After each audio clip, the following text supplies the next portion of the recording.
tere, armas Raadio 2 kuulaja. Uuel hooajal on uued tuuled ja proovime seekord teha köögikultuuri rohkem visuaalselt ehk tuua teile iganädalaselt videoretsepte. Ja täna teeme Eesti kõige suvisemat retsepti ehk mis on kukesenekaste.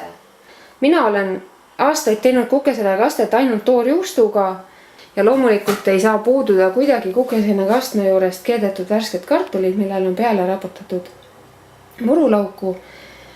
Ja natuke sibulat, natuke puljongit, sool, pipar loomulikult, et kõik see asi maitseks kõige paremini. Kunagi ei tohiks neid loputada veega, sest et siis sa pesed nii-öelda kukesenet selle maitse ära ja see vesine seen ei ole üldse mingi suurem asi seen.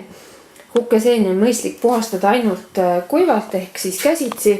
Metsapuru, et see tuleks lihtsalt pintsliga maha harjata seente pealt ja ongi kogu lugu. Siin on mul valmis hakitud sibul, siuke parajalt keskmiselt hakitud, üsna jämedalt hakitud kukeseened. Mulle meeldib, kui kukesenekaste on selline suurte seente tükkidega.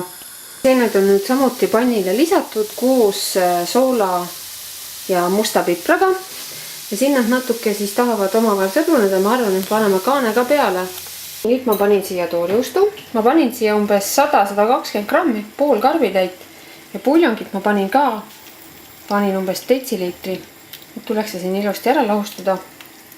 Ära segada ja lasta uuesti keema tõusta. Ja siis maitsestada veel proovida, kas on vajab ta natuke soola või vajab ta pipart. Ja loomulikult hakkida juurde siis meie seda murulauku siin kõige viimases momendis. Ja siis ongi kogu kaste valmis. Ja nüüd on meie ilus ja kaunis suvine kukesenekaste täitsa valmis saanud koos siis auravate värskete kartulitega.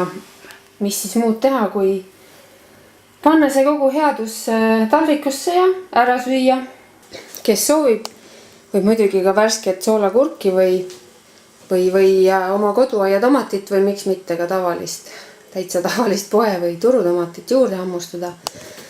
Aga siin ta on meie kõige suvisem Eesti õhtusöök või lõunasöök, kukesenekaste. Head isu!